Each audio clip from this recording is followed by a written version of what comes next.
Remember this, all of them have got a intrinsic automaticity. Means all of them can generate the impulse. It strictly follows the army hierarchy. So whoever is the senior most, he will take over the command. So normally the SN node, the rate is around say 80 to 120 minutes. So SN node is taking the command. It doesn't mean that all are equally capable. So if the SN node becomes dysfunctional, AV node takes over. Or sometimes some rogue element occurs. Sometimes independently somebody takes charge. That is called the ventricular rhythms. Otherwise, in the case of complete heart block, say that is SN node is disease, the AV node is disease, then the ventricle starts functioning itself. That is what we call as idioventricular rhythm. So what I mean to say is that everybody is capable of producing a rhythm. So we will discuss in the rhythm abnormality how it happens. So impulse conduction, you understand the P wave is generated by the atria and the QRS is by the ventricles. That is the depolarization. Whenever you see the PR interval, please remember one thing. PR interval starts from the onset of P wave. That is very, very important. PR interval doesn't start after the P wave. So PR interval includes the P wave. That is one thing you have to remember. Most of the time, otherwise you calculate from here to here. No, PR interval includes the atrial depolarization also. So that's the PR interval. That is the, so it takes some time from the impulse from the atria, that is the atria to conduct to the ventricle, because QRS is the ventricular complex. This delay is essential. Why? See, there should be synchrony. There should be atrial contraction followed by ventricular contraction. If they do simultaneously, then cardiac out will not be generated. Because when the atria contracts, ventricle has to receive the blood. Ventricle has to be in the diastole. Then only it will receive the blood. So there is a delay. If there is no delay, we will see in the complete heart block, what will happen? Both are acting independently. Then there is no ventricular filling. That is the problem in complete heart block. That we will discuss it later. So the PR interval is essential for the normal functioning of the atria and ventricles. We have got the bundle branch, that is the left. They have got only right bundle branch block and left bundle branch block. Left bundle branch block is again divided into two components, left anterior fascicle and left posterior fascicle. That has got some clinical significance, but there is nothing in the right bundle branch block. Right bundle branch is single, whereas left bundle branch is further divided into left anterior fascicle and a left posterior fascicle. This is the normal conducting system of the heart. So that's what I was told. I mean, the PR interval is from the onset of the P wave to the onset of the QRS. It is a delay in the AV junction, and delay allows the time for the atria to contract before the ventricle so that the blood from the atria goes to the ventricle. Okay. One of the most important before you comment on any ECG is the standardization. Please remember, people have the ECGs have been referred to the cardiologists just because there somebody didn't observe the standardization. What is the normal small square in a normal ECG? What is the interval of a small square in a normal ECG? 0.04 second. But that 0.04 second is depending upon the standardization. Please understand, your height is 162. Considering it is centimeters. If it is inch, it will be different. If it is a feet, it will be different. So whatever P duration, QRS duration, or whatever we are interpreting the ECG, depending upon a standardized set protocol, then only those results are valid. If the standardization is wrong, then everything goes for a 6. Let's see that example. Because normal, what is the drum speed? What is the ECG roll moves at around 25 millimeter per second. But if you see the ECG machine, there are 3 speeds. What are the 3 speeds? 12.5, 25, and 50. So what will happen if I say I will make the drum speed at 12.5 millimeter? What will happen to the normal ECG? What will happen to the normal ECG? Yes, it will look as bradycardia because the drum is moving much faster than the QRS. Though the QRS will be stretched, that will lead to a bradycardia. You will understand the heart rate is 40, but normal heart rate is 80 because of the drum speed. Understood? See, similarly, if you make it drum speed to 50, what will happen? 12.5 mm, what will happen? It's called tachycardia. In the 50 mm, it will become bradycardia. Okay, 12.5 means drum is moving at a much faster than the EQ, that will be stretched. In case of, yeah, so 12.5 millimeters continuous, it will have a wrongly tachycardia. If it sees a 50 millimeter per second, it will have a wrongly bradycardia. Are you clear with this? Okay. And voltage is, what is the normal voltage? 10 millimeter per millivolt. So you see most of the your criteria, that is left ventricular hypertrophy. What is the criteria for left ventricular hypertrophy? You see SV1 with RV5 is more than 36 millimeter or more than 26 millimeter, SVA more than 26 millimeter or 11 millimeter more in AVL. So these are all depending upon the voltage standardization. What is the normal voltage standardization? 10 millimeter per millivolt. Even if you see the ECG, there are three varieties. Again, what are those? 5 millimeter per millivolt, 10 millimeter per millivolt, and 20 millimeter per millivolt. So if I say that, if I go to the 20 millimeter per millivolt, what will happen? You will diagnose everybody left ventricular hypertrophy, everybody right ventricular hypertrophy. If I say 5 millimeter per millivolt, what will happen? Low voltage complexes. Understand? So before you, from hence onwards and henceforth, whenever you see an ECG, the three things you have to see. First is the standardization. Standardization in the term of drum speed. Standardization in the form of voltage. Are you clear so far? Okay. So because henceforth, you will be observing these issues because the answers I will get it from you. So what is wrong with this? Yes. One of you. What is wrong with this ECG? Huh? Yeah. So what you are saying is that AVR is all positive. Please remember, before you comment on axis, you have to see whether the leads are placed correctly. If you switch right to left, what will happen? Normally, all things in AVR are negative. Normally, all the things in AVR are negative. Sometimes it may so happen P wave in the AVR may be a negative and QRS may be positive. That can also happen in case of right axis deviation. But in general, every wave in AVR is negative unless there is gesture cardia. And but the most commonest cause is wrong replacement of leads. Please check the ECG before the ECG technician goes out whether the leads are placed correctly or not. Because it has happened so many times, the patient goes next day, he comes to the OCG and you say there's wrongly placed leads. It gives a poor impression. Please remember this. Similarly, you're seeing in the ABL1, what's happening? Everything is negative. But in normal thing, it can be P wave has to be positive. QRS may be negative, positive, depending upon the axis. So please remember this before you check. So whenever you commenting on bradycardia and tachycardia, you have to see drum speed.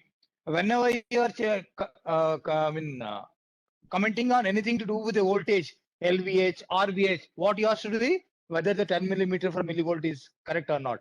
And whenever you are commenting on the axis, what you have to see, whether first this lead placement is correct or not, whether AVR is totally negative or not. Are you clear so far? Okay. So find the abnormality in this.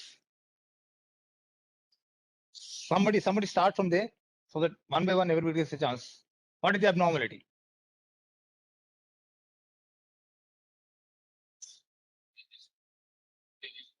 Yes. You see, although it is looking like a normal ECG, are you, although is somebody although it looks like a normal ECG, if you see that, what is wrong? I mean, but if you see this, it is a 20 millimeter per millivolt. Please, so we tend to forget it. We just ECG on about just you see the ECG only, please, but don't forget about the basics. Okay, most of the time it is written here 20 millimeter per millivolt. Sometimes it may not be possible. It is being cut. It is not been printed just like this ECG. It is not clear, but here you can make it out. Okay, are you clear now? But it is looking like a normal ECG. If I make it to 10 millimeter per millivolt, it may be a low voltage ECG. We don't know. So Even a normal looking ECG may be abnormal if the standardization is incorrect. Are you clear? Okay. What's wrong? Yeah, somebody else. Gaurav. Huh? Yeah. What is there? Here what you are seeing is, are you seeing this? Voltage is 5 millimeter. So what you will say that it is a cause of low voltage complexes ECG. What are the common causes of low voltage complex? Pericardial effusion. Commonly is obesity. If you've got increasing obesity, hypothyroidism, pericardial effusion. So these are all causes of low voltage. But you are wrongly interpreting it because, first of all, the standardization is poor. Agree? So if the standardization is poor, your every assumption is wrong. Then you are in a fix. Okay, but he has also got what?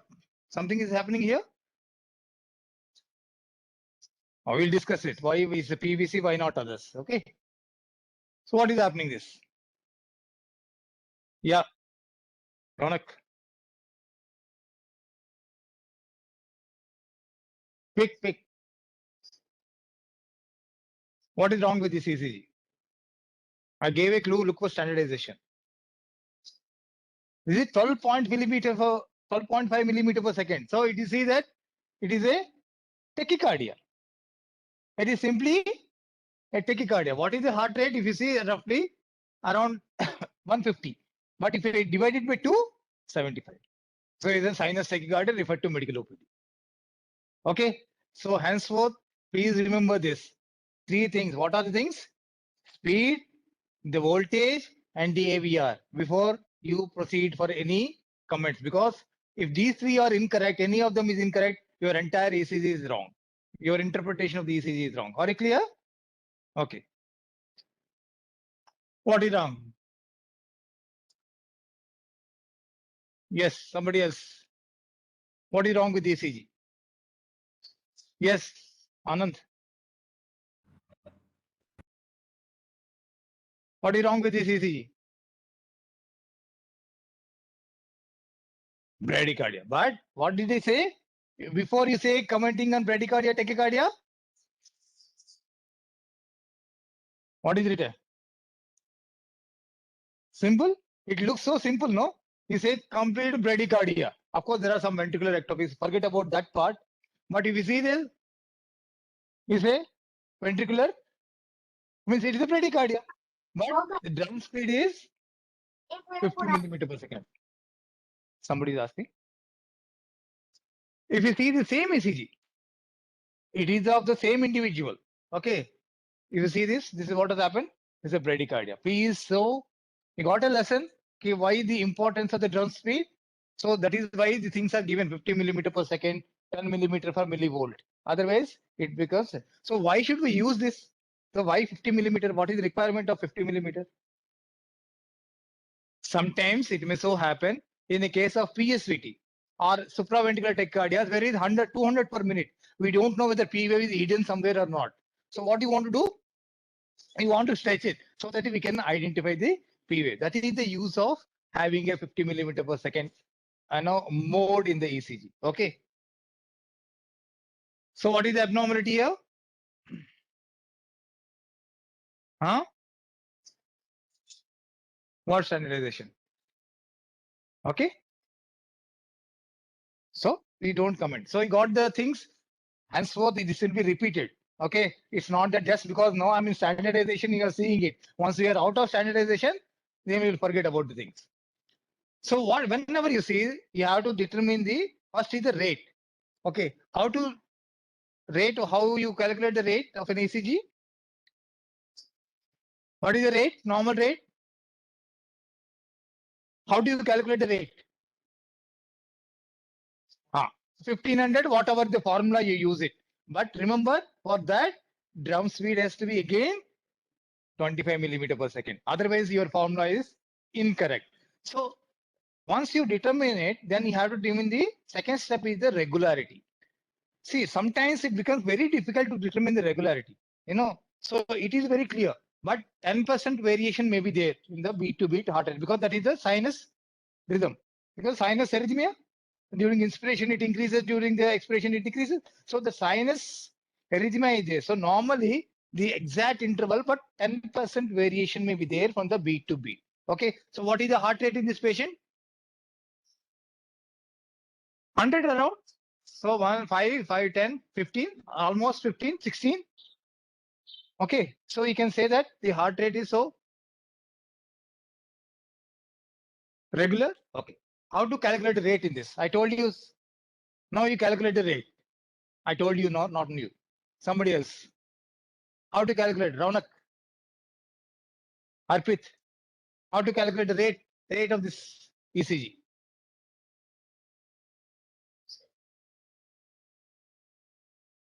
So if you see this is correct in that way, I will tell you the answer. If you see that, the 1500 formula, if you see this, it will give one heart rate, and this will give one heart rate, and this will give one heart rate. You got my point? So which one is correct? Because in a atrial fibrillation or an irregular rhythm, the beat to beat RR variation changes. So you don't know the regularity. So how to check? Sometimes it becomes difficult. It is not easy to every time to pick up the irregularity. So how to pick up the irregularity? You see, I marked 3 points in the ECG in the long lead. This one, and this one.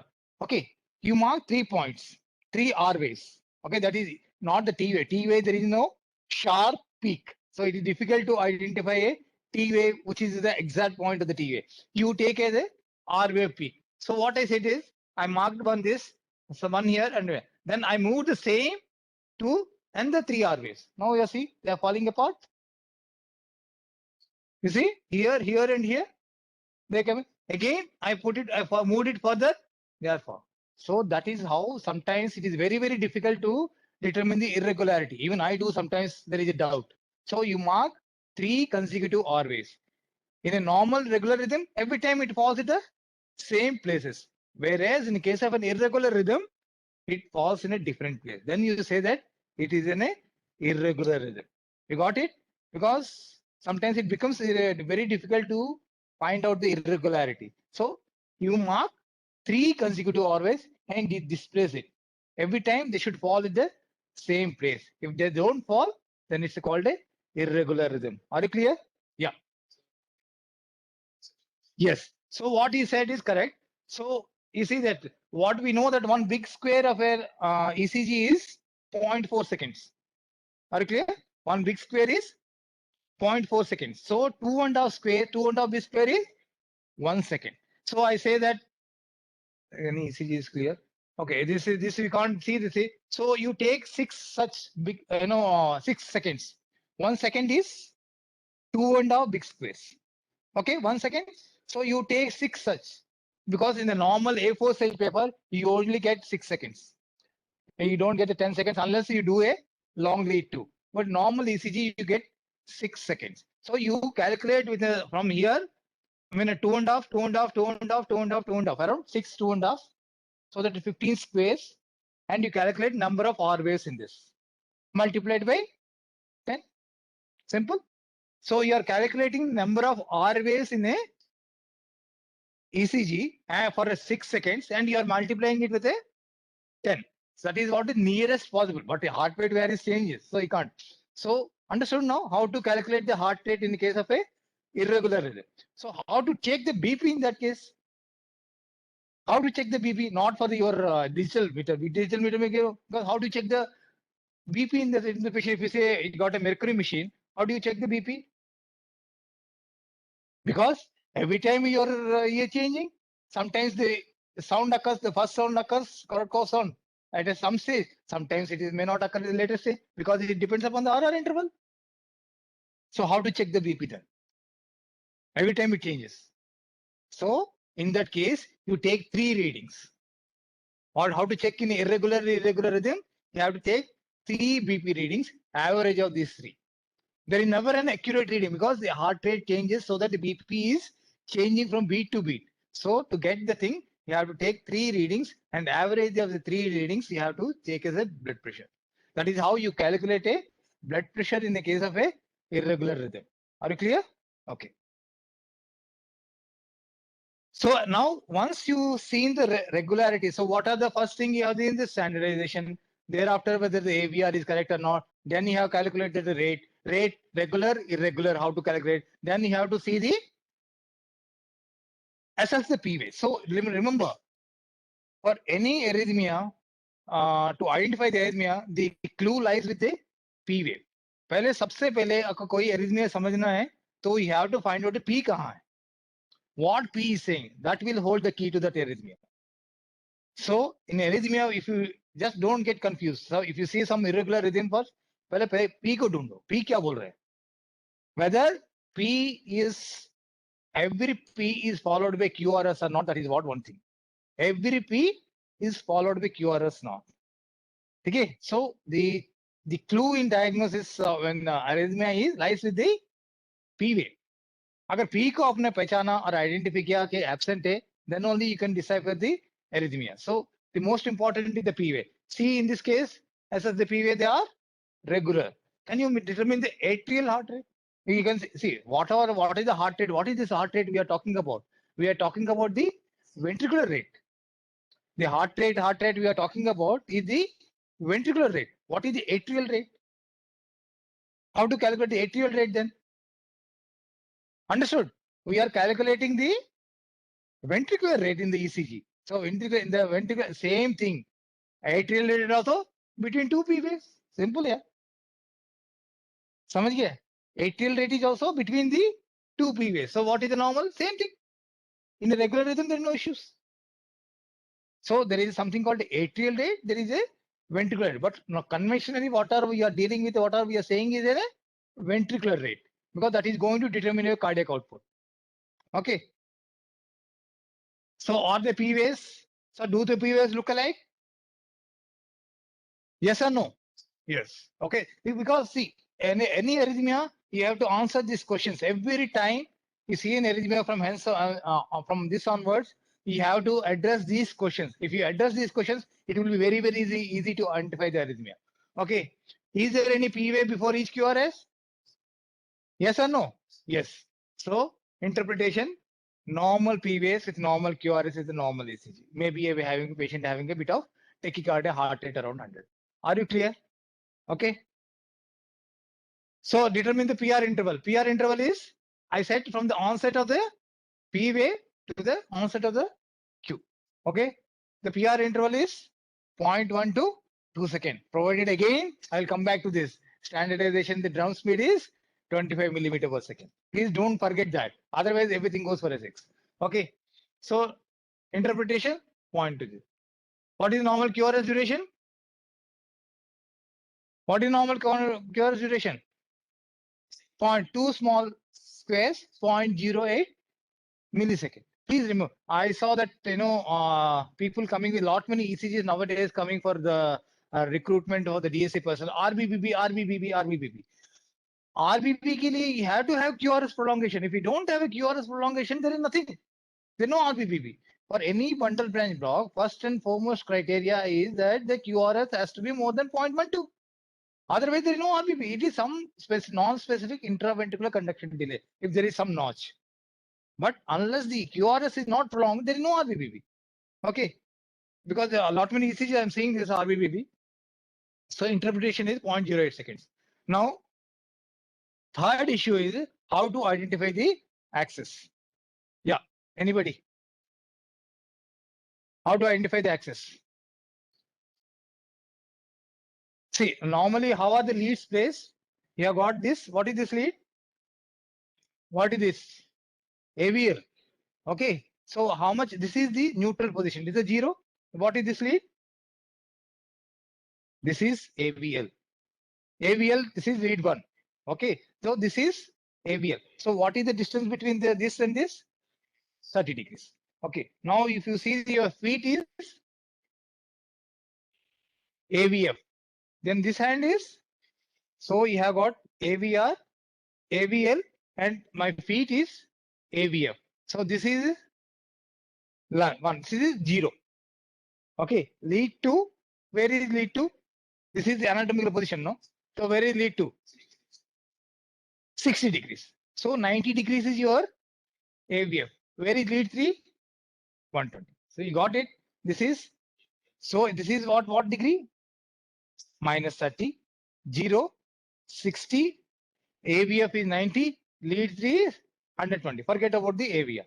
Now how to determine the axis? How to determine? Yeah, anybody those who are online also can participate. It is not necessarily present, those who are physically present. Yeah, please. Anybody online speaking? Sir, first of all, we look for the QRS complex in which lead it is equivocal. That is perpendicular to that. That is the perpendicular axis perpendicular to that lead. Okay. Agreed. That is one good thing. Okay. So before you speak, may I request you people to introduce yourself? That will be better. Okay. But you are welcome, so that we can. It's an interactive session. Okay. Sir. So what they have said is a equivocal. Wherever the equivocal, the axis is perpendicular. But that doesn't solve our problems. Why? I say that it is lead one is equivocal. So where is the axis? It can be AVF. It can be minus 90. So equivocal means the axis is perpendicular to it. It still doesn't serve our purpose. But because अभी कौन सा 90 है ना plus 90 है minus 90 है, that you have to determine. So the equivocal gives us a clue that becomes easy for us. Otherwise, what to do is that remember one thing: negativity is going to determine the axis. What? Negativity. Negativity in that what means QRS का positive deflections कितना, QRS का negative deflections कितना. So positive negative up कर दो, whichever is more, that is called the net QRS. Direction. Understood my point? Say QRS के ऊपर का 2 square गया, नीचे 4 square गया. Net is -2. So which is the negative? So it is the negative which is going to determine. I will explain it to you. So if we say 1 AVL negative, where is the axis? This is AVL. 1 is negative. 1 is negative means कहां से आ गया? 90 के ऊपर हो गया. Plus 90 से ऊपर. 1 is negative, you know. Why blank look all of a sudden? If I say 1 is negative, so it can be ऊपर से भी negative हो सकता है, नीचे भी negative हो सकता है. But ऊपर से negative होगा तो AVL positive होना चाहिए. Still AVL positive. So if it is 1 and AVL are negative, what is the axis? Right axis. Please remember. So for the left axis, what will be the, how you will determine the left axis deviation? 2, 3 AVF negative. 2, 3 AVF negative. What will happen? 2 negative means 60 minus 30 के ऊपर आ गया. Minus 30 के ऊपर आ गया, नहीं तो minus उस तरफ भी है. Minus 60 का मीन्स plus 150 के ऊपर उस तरफ भी आ सकता है. So I say that 3 is also negative. AVF is also negative means the axis is going upwards. Are you clear with this? It is the net deflection which is going to negative deflection you have to see. Many people say that, I know when I see AFMC, they say that something coming together and going away. You know, that concept, that because what is the normal axis? What is the normal axis? Minus 32 plus 110. What is the normal axis? Minus 32 plus 110, but you consider it as 90. So you understand what is the, so how you determine the axis? Which two consecutive leads are negative, not the positivity. Okay, let's see this. What is the axis?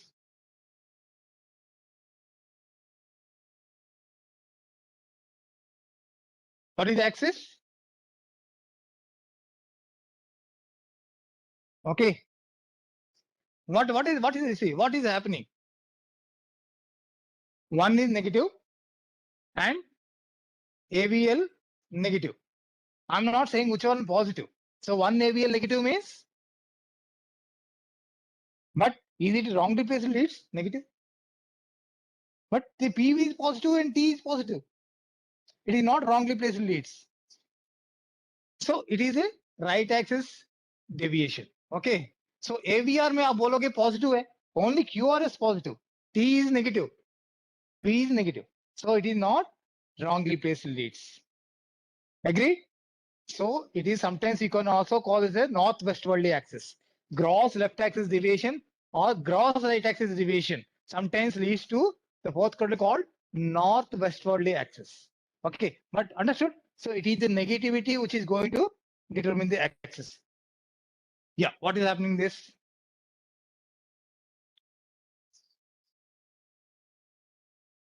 What is the axis here? 2, 3 AVF. Negative. Means if the axis is minus 30 degree over, it is simply a left axis deviation. Are you got it? How to determine the axis? So you have to take contiguous list 2, 3 AVF, 1 AVL. 1 AVL negative, right axis deviation. 2, 3 AVF negative, left axis deviation. Simple. Are you clear with this aspect? Prior to that, again you have to check whether AVR is all negative or not. Otherwise, again the axis will be wrong. Okay. So whatever I said again goes back to the standardization. Unless the standardization is correct, everything, all interpretations are wrong. Are you clear with this? Are you clear? Ashish? Not clear. Now what is it? So you see that here the 2 is negative, no, net deflection. Negative means what? Net deflection. यहाँ ऊपर 4 है, नीचे 10 है. So minus 6. Similarly 3 is entirely made of negative and AVF negative. Why? I told you 2, 3 AVF. तो आ गया ना? 2 का negative means minus 30 के ऊपर चला गया. So plus 60 ये 0 60 ये minus 30 90 degrees हो गया. 90 degree perpendicular तो negative आ गया ना 2 का. So that is how. But 2 का negative इस तरफ भी हो सकता है, इस तरफ भी हो सकता है.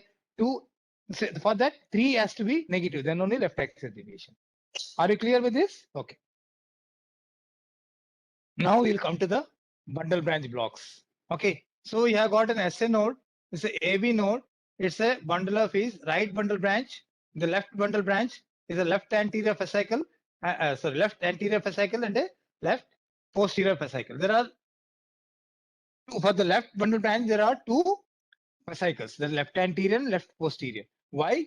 There is subtle difference. If a left anterior hemiblock means only left anterior fascicle is involved, it causes what axis?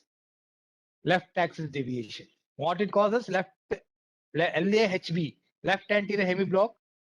Left anterior hemiblock causes left axis deviation, whereas left posterior fascicular block causes right axis deviation. Please remember this. So LAHB and LAFB. FB posterior causes right axis deviation.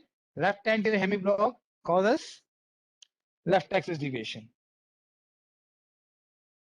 Okay. So this is why. So are you clear with this? So right bundle branch block causes which axis? Right axis deviation. So you see this. So where is the problem? Anything to the, please remember one formula, easy to remember. Anything to the right, what are the leads? V1 and V2. Anything to the left, it is V4, V5, V5, V6. Please remember these 2 issues so that half of your issues get solved. Okay. So what is the problem here?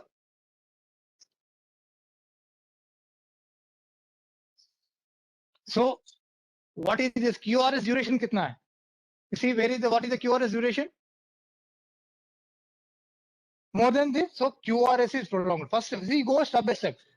See, don't identify with the photogenic memory. That will lead to your problems. So you have to be every time you have to follow a algorithmic approach. That is the correct way. Otherwise, मैं चाहता कि M pattern है तो मैं RUP भी बोल दूंगा. You know, first thing is that. Don't go by that. You go. What is the QRS duration? And followed by inversion of the T wave. Okay. So it is a right bundle branch block. Okay. What we call as RS R dash pattern. Okay. If you see that V5, V6, it will be normal. There is no black. So if the same pattern is there in V5, V6, it will be left bundle branch block. Okay. So here that the RBBB, that is called.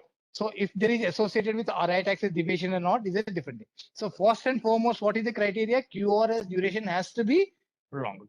If there is some notching here, most of the ECGs they send it as a right bundle branch block. It is not block unless there is QRS duration is prolonged. That is the first criteria. Thereafter, it comes to the pattern where it is. Agree? So what are the causes of RBBB? See, common thing is it can be normal. I'm not saying so. So don't say that RBPP is always normal, but it can be physiological. Okay, right bundle branch, core pulmonary, COPD, pulmonary thromboembolism. So these are all can cause right axis, right bundle branch block. Okay, are you sure? Hypoxia, even with it can cause RBP. What is the pattern? What is the issue here?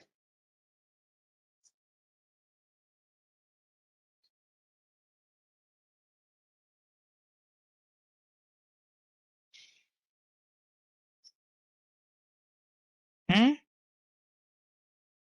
What is the problem? I It's just LBBB, concentrate correct? on the block spot. I don't look at the entire ECG. Just see the block. Where is the block? Left bundle branch. Huh? Simple. Left bundle branch, lateral nahi, left bundle branch block. If you have got left bundle branch block, it causes the M pattern. If there is a left anterior fascicular block, it only causes gross left axis deviation, nothing else. If there is a left posterior fascicular block, it only causes right axis deviation. So you have to see the M pattern here. Again, because the QRS is prolonged. The same thing in the 1 and AVL. Okay, so this is left axis deviation. Left axis deviation, most of the time it is pathological. Unlike right bundle branch block. Right bundle branch block can be physiological, but left bundle branch block is always a pathological. It's very, remember, if somebody has got a left bundle branch block, it is very difficult to diagnose MI. Anteroseptal MI, it is very difficult to diagnose left anterior wall MI in the setting of left bundle branch block. But right bundle branch block will not interfere with the ST elevation of an MI. So if somebody has got an LBBB with MI, it is even difficult for an MD student, let me tell you.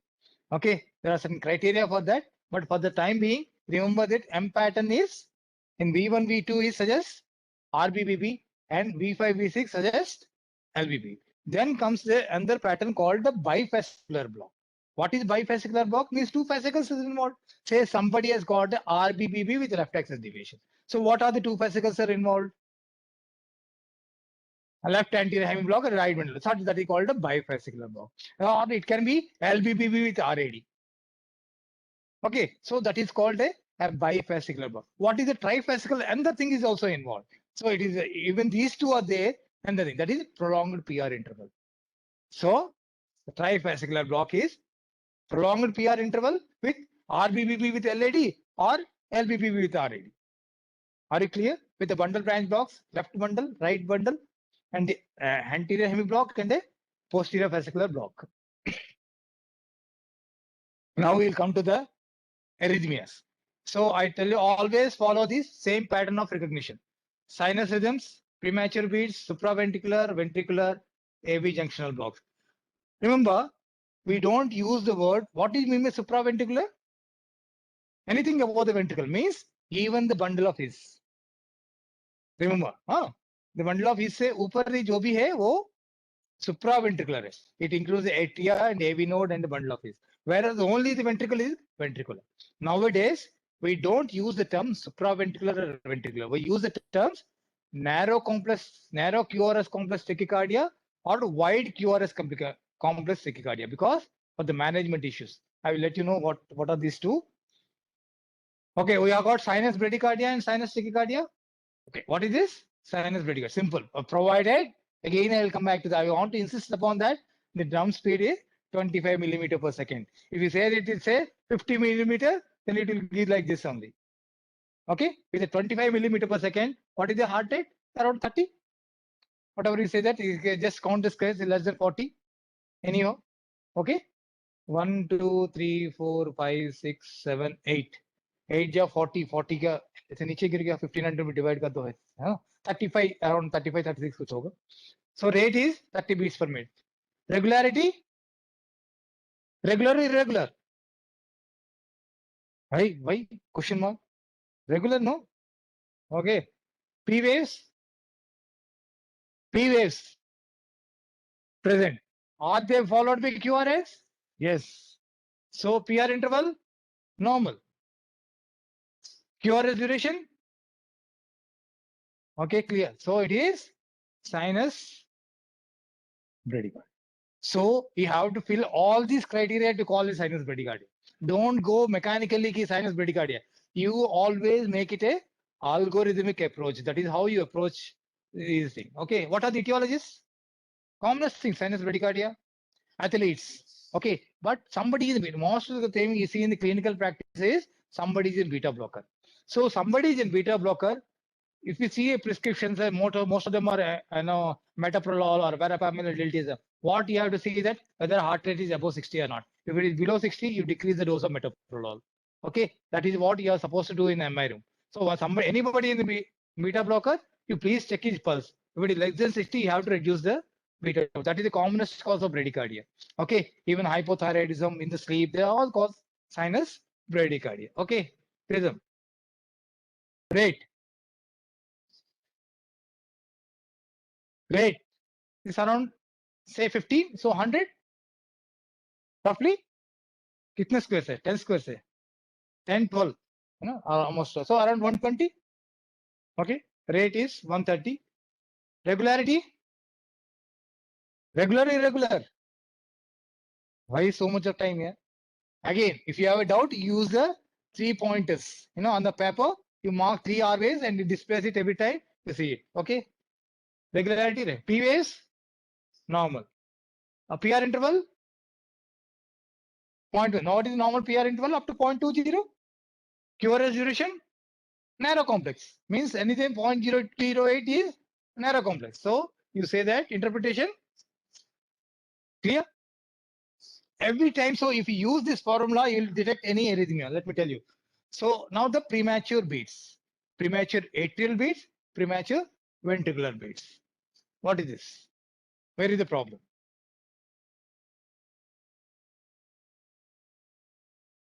Where is the problem? Quick.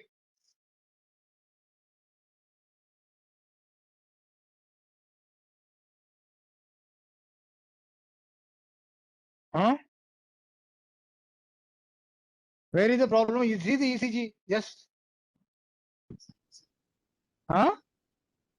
No, what is the problem? You just see, don't interpret first. First of all, find out what is there in this ECG. Thereafter comes the interpretation. First, पहले पता करो कि है क्या अंदर.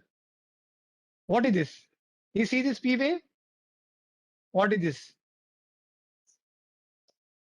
These two, if you see this one and this one are different, but it is followed by QRS. So this is called premature atrial complexes. समझ गया? Understood? What are these? थोड़ा सा P wave का morphology अलग हो गया, but वो जो P wave है वो conduct कर रहा है ventricle के लिए. There's nothing wrong with this because the P wave is still stimulating the ventricle to contract. It is followed by QRS. So it is called a premature atrial complex. Okay. What is the rate? 70 per minute. Regularity? Occasionally irregular. है ना? ये कम है ना? In comparison to this, that is what we call the compensatory pause. Okay. P waves 2 and 7 are different contour. Are you clear? 2 and 7 are different contour. PR interval 0.0 except for of course 2 for these two, and QRS duration 0.0. Interpretation normal sinus rhythm with a premature atrial complex. Are you clear? We will go to more complex things now. Okay. Okay. So this can occur at any time. So it can be in a COPD. So these are benign most of the time, but it's something it may lead to atrial fibrillation. ऐसा नहीं कि इससे हो जाएगा, but one has to be cautious कि और कोई trigger तो नहीं है. Hypoxia is a common trigger that the patient may go to atrial fibrillation. Okay. Okay. What is this? What is the problem?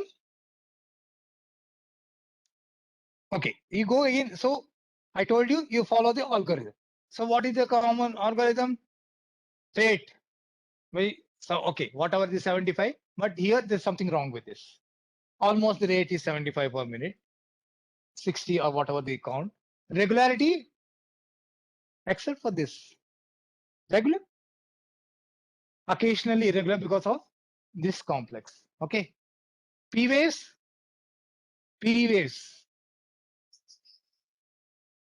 हाँ, इसमें है क्या? Remember, so the important lesson is, if the P wave is causing the QRS, if the P wave is followed with QRS, it is mostly a narrow complex. Means anything the commands aata hai upar se. If the direction comes from the command, we are always in the Savdhan position, narrow. If nobody is there, bolo bhai, you are wide stance. So anything which comes from the P wave, if the P wave is conducting to the ventricle, the QRS will be narrow. So that is the most important aspect you have to realize. So narrow complex QRS tachycardia, narrow QRS complex means that it is generated supraventricularly. Okay, are you clear with this concept? If it is generated by the ventricle, it will be broad. QRS will be broad and bizarre because we is the downmost. A captain of giving commanding a brigade level hospital. What will happen? His directions will be wavered. Okay, so broad and bizarre. Okay, so any complex which is generated by the P wave going through the AV node will produce a narrow complex. Means otherwise anything originating from the ventricle per se will be broad and bizarre. Are you clear with this concept? Okay. Okay, interpretation sinus rhythm with 1 PVC. What is this?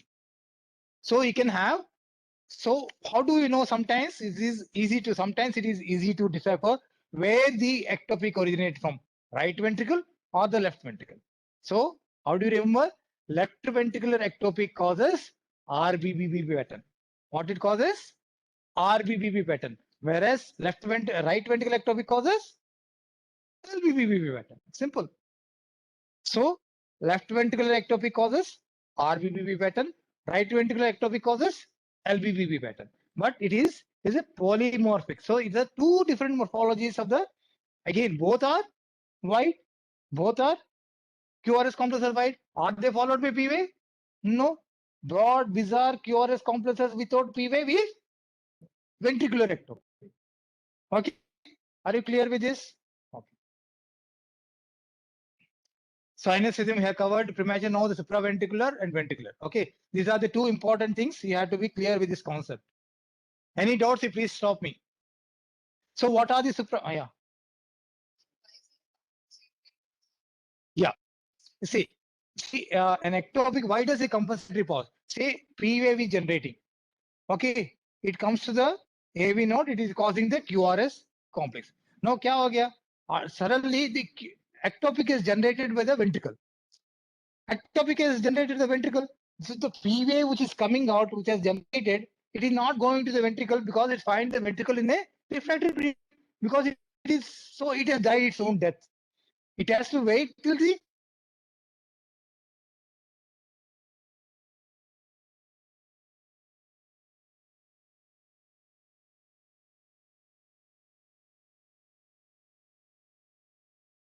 compensatory pause.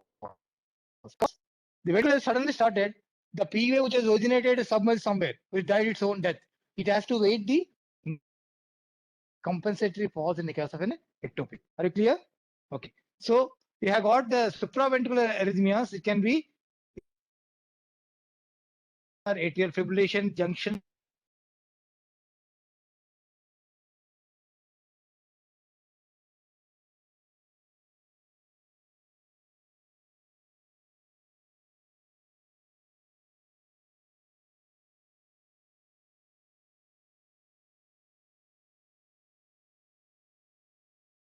Complex.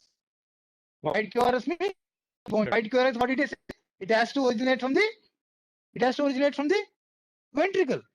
Okay. So narrow QRS complex, you have got a lot of differential processes. But wide QRS complex, there can be supraventricular tachycardia with aberration. That doesn't matter, because as far as the management is concerned, for all wide QRS complex tachycardia is the same, and for all the narrow QRS complex tachycardia is the same.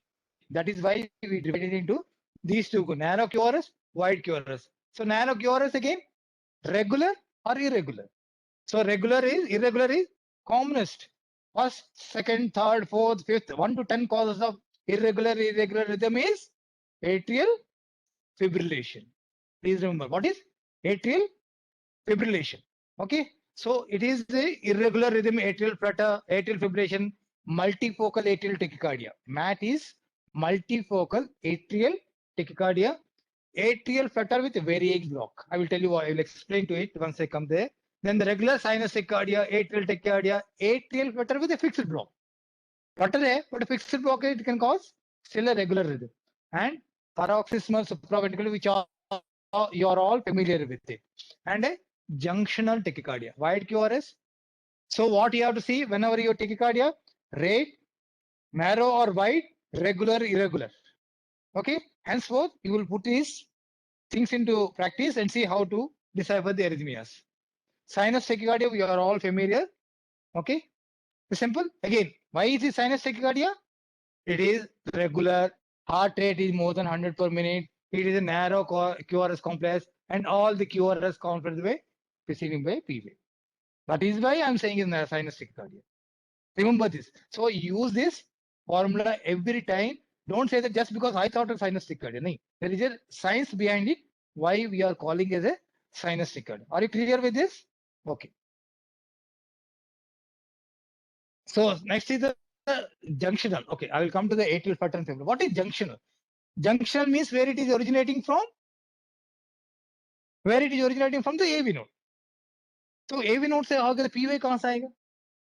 It is a supraventricular first of all.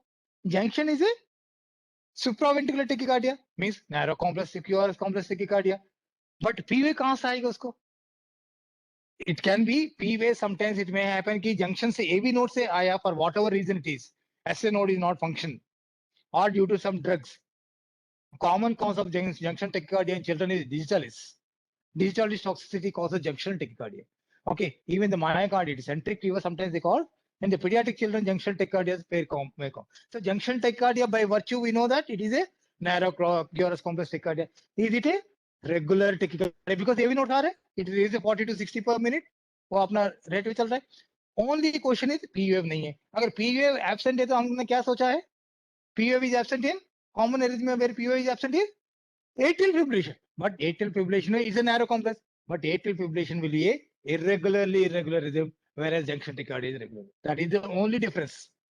If you say that the difference between atrial fibrillation and junctional tachycardia is, yeah, that's what. So junctional tachycardia is regular. Both the P waves may be absent. Otherwise, sometimes what happens? Oh, पीछे से जाके P wave को stimulate करेगा.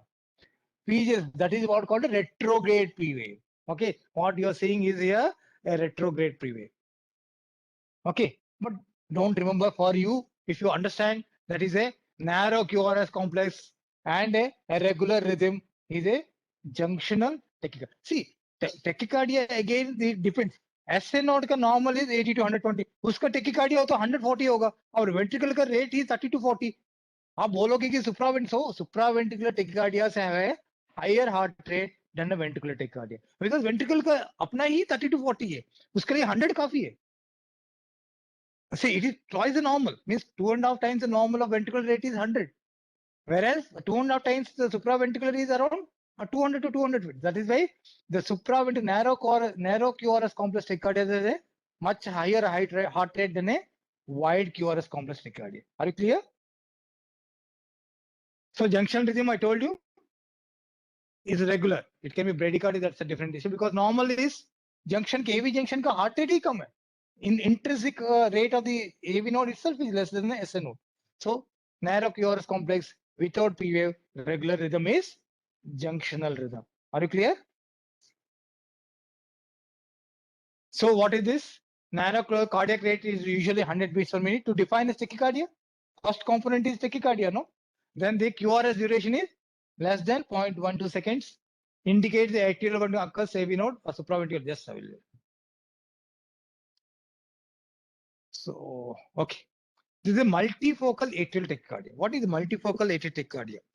Means atria के अंदर normally कौन पर SA node से आ रहा है impulse. But I told you everything in the conductor system is or can generate an impulse. So say sometimes due to core pulmonary hypoxia, commonest cause of MAT is multifocal means कैसा आ रहा है? हमारा SA node यहाँ है, AV node यहाँ है. अगर impulse यहाँ से generate होता है atria का this part, that what will happen for the PR interval will be narrow. अगर ऐसे node है उसके बगल से आता है, the PR interval will be relatively long. So if the atria is generating impulse from different parts, okay, so P wave, if you see the rhythm, if you understand the rhythm, is it a narrow complex? Is it tachycardia? Is it a tachycardia? Yes. Is it a narrow complex? Yes. Is it regular? Sometimes irregular. Why? I will explain it to you. So it is a irregular rhythm. But if you see that this P wave is different, this P wave is different, this P wave is different. It depends upon the distance from the AB node that the P wave is generating an impulse. That is why it is called a multifocal. Means different parts of the atria से impulse generate कर रहा है, but every impulse is generating a QRS. Understood?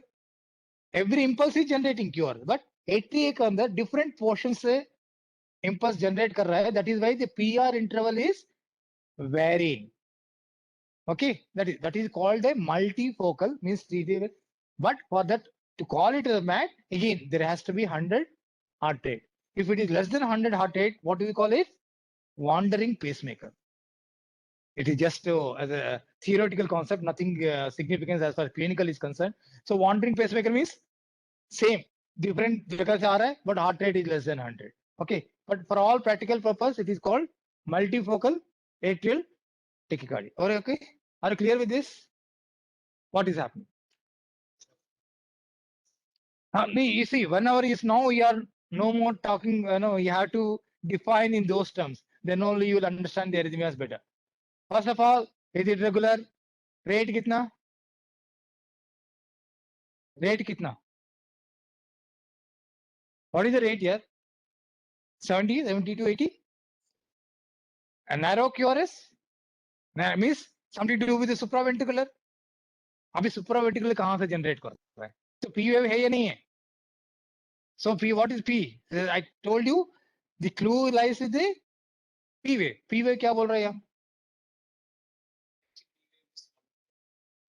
So what is, these are all P waves. This is called a, how do they appear? So this is called flutter. But हमने सुना है कि flutter cause the irregular rhythm. This is so flutter with a fixed block. So what is the atrial rate in this? What is the atrial rate? Isn't it interesting? What is the atrial rate? No murmurs. Give the answer. हाँ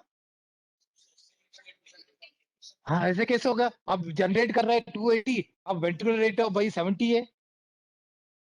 Why it is happening? Got it? The atrial rate is 5 है लगभग 280 to 300, but the ventricular rate is 75. So what is happening?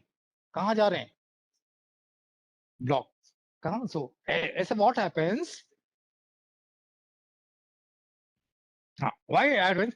Atria ने एक generate किया impulse, वो ventricular करेगा, because atria is generating at around 250 to 300, but ventricle contact करेगा, it will be in refractory period. बाकी जो 3-4 impulses आ गए वो मर गए अपने आप. So every third or fourth impulse, it finds the ventricle in a receptive mode, because everything gets crashed in the AV node. इतना fast generate कर रहा है, AV node is blocking. AV node is allowing it a fixed rate. It is not allowing it to conduct to the ventricle, because ventricle contract कर रहा है. This is called refractory period में. It is not allowing it. So they are getting died its own death. So this is the concept where we use it. If you say atrial fibrillation में, sometimes we convert flutter into, so if you say that if the heart rate is say around 500 per minute, what will happen? It will further depreciate, because most of the impulses get cancelled because it finds the ventricle in a refractory period. It doesn't conduct the impulses. That is called a atrial flutter with a varying block. If it is irregular heart rate, then atrial flutter with a varying block. Okay, we'll see this.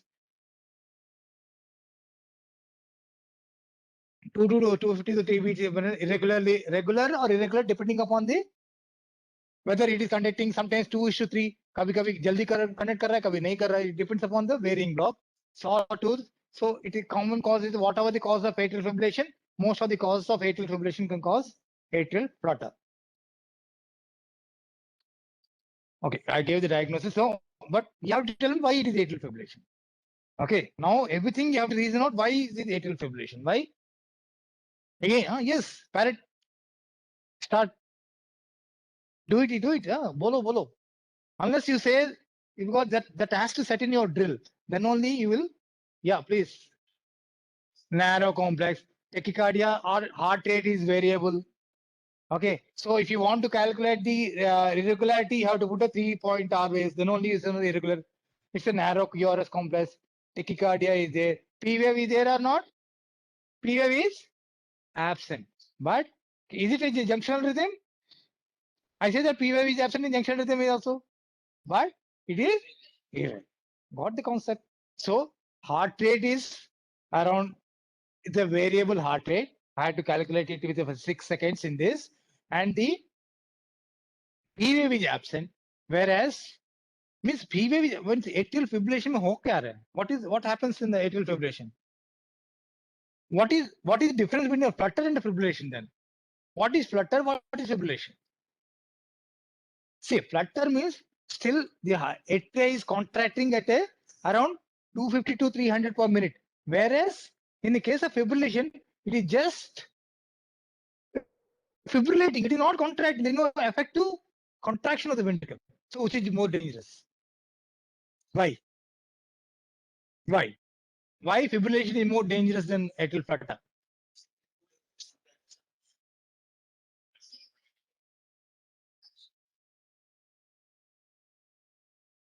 No, I will come to that. So she has said that there is no effective contraction of the atria. That's why the ventricle filling doesn't occur. Okay, one is that. See, okay. It's a normal cardiac output. I will tell the concept why she is partially correct. Normally, filling of the ventricle occurs during the early diastolic phase, which is a passive one. Which is a passive. It just because the pressure difference between the atria and ventricle, it flows normal. Atria is nothing doing. Ventricle diastole, the ventricle pressures are too low, so blood flows from the atria to ventricle passively without any effort of the atria. So only the later part, only 15% of the 10 to 15% of the ejection fraction is contributed by the atria. So ejection fraction, somebody is 60 to 70%, even 50% is okay for me. But that is not the problem of the atrial fibrillation. What will happen if the atrial fibrillation is too high? Then the ventricle doesn't. If there is a tachycardia, which component of the ventricular, is impaired? Ventricular filling is impaired. Systole or diastole? Normally, if the tachycardia occurs, what happens to the ventricular diastole? See, what is the ventricle in the 0.08 the cardiac cycle, and 0.03 seconds is for the systole, and 0.05 is there for the diastole. So if the tachycardia occurs, which is compromised? Diastole. Diastole phase during the filling occurs. So that is the problem. The ventricle doesn't get adequate time for filling. That is one component. I told you only 15% of the ejection fraction is by the atria. So even if the atria doesn't contract, nothing is going to happen as long as the ventricle gets enough time to fill. That is why in atrial fibrillation, our target is control the heart rate. We are not bothered about the atrial fibrillation per se. But the problem is that whatever happens, whenever something is not contracting, what will happen? There will be tendency to form a blood clot. That is the worry. In atrial fibrillation, what happens? Atria is not contracting, it is just fibrillating it. So there may be a chance of clot formation because there is no effective contraction of the atria. So that is what we are worried about. That is why somebody has an atrial fibrillation has to be on oral anticoagulation. Because if the atria is not contracting, there is stagnation of blood, there may be a thrombus which may lead to embolism. That is the most worry part. As well as atrial fibrillation, so we use the term atrial fibrillation with FPR. FPR means fast ventricular rate, or atrial fibrillation with a controlled ventricular rate. Controlled ventricular rate is कोई problem नहीं है मुझे, because as long as the ventricle getting enough time, carry on. So if you see in a medical practice, if you see in the MI room, it's a irregular heart rate, you are concerned about कि उसका heart rate कितना है, 70, 80 है, ठीक है, जो भी metoprolol details continue करो. Only thing you have to see whether that individual is in oral anticoagulation there or not. उसको पूछना है आप दवाई ले रहे हो नहीं ले रहे हो, because that is going to be a detrimental for him. If there is a clot, it may go to stroke. So you should say that आप दवाई लेते हो नहीं लेते हो. So how do you know whether somebody is in oral anticoagulation or not? What question you will ask in sitting in the MI room? खून पतला करने की कोई दवाई लेते नहीं हो, कोई खून की जांच कराते हो हर महीने 3 महीने कितना पतला हुआ जांच करने पता करने के लिए. These are the questions you have to ask. This is most important thing. Otherwise आपको CT all करके कोई फायदा नहीं है. So in atrial fibrillation, what you have to see that whether somebody is oral anticoagulation or not. Okay, and somebody is oral anticoagulation, you have to ask the questions. कहीं bleeding तो नहीं है, कोई hemorrhoids तो नहीं है, कुछ कहीं से bleeding तो नहीं हो रहा है, INR ठीक से करा रहा है नहीं करा रहा है. That is what you are supposed to see in a MI room. Okay, are you understood with the concept of atrial fibrillation, why it is important? So I told you it is a rare or complex tachycardia. So where is the bottom line for where is the, किसको गला दबा दोगे to control the heart rate? Where is the channel it is going through? All supraventricular tachycardia going through AV node. So AV node को दबा दो. So any narrow QRS complex tachycardia, जो भी दवाई AV node पे act करेगा, they will be useful. That is the purpose. So you have got metoprolol, diltiazem, verapamil. You give anything which acts on the AV node, उसको बंद कर देगी. It will control the heart rate. Whereas in the case of wide QRS, will they help? They will not help because आप उसको AV node को दबा रहे. AV node has nothing to do with the ventricular tachycardia. Understand? So verapamil, diltiazem have no role for ventricular arrhythmias. Similarly, lidocaine is useful for ventricular arrhythmia. Will it be useful for supraventricular narrow QRS complex? It will not, because it will not act on the AV node. So anything which acts on the AV node, just like it's commonly things what we practice in the clinical practice, that is the verapamil, diltiazem, metoprolol, they all will be useful. Are you clear with this? So atria means everybody is generating an impulse. It is in a bizarre fashion. The entire atria is generating an impulse and it is just shivering. It is not producing an effective contraction. That is called atrial fibrillation. And the other part is that is what it is not producing a P wave. The P wave is not produced because there is no contraction. It is just fibrillating. That is why there is no P wave. Okay. So what is this? What is this? Again, apply the principles.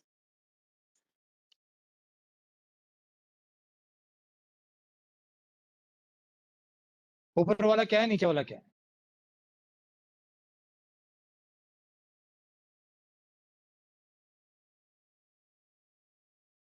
Huh?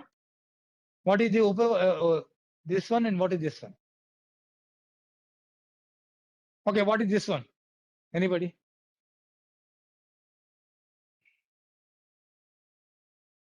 Again, see if you see that it is also an atrial fibrillation with a CVR. What is controlled ventricular rate? Whereas this is atrial fibrillation with a fast ventricular rate. So if the patient comes in the MI room or a medicine specialist, he is not going to do anything.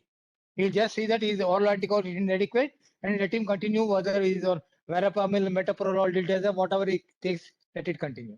Okay, our target is this, because even if you revert the atrial fibrillation, what will happen if I revert? Okay, atrial fibrillation आ गया, and it convert into sinus rhythm. क्या मैं shock दे दूंगा? 25 to 30 joules, I will convert the atrial fibrillation to sinus rhythm. What is the problem?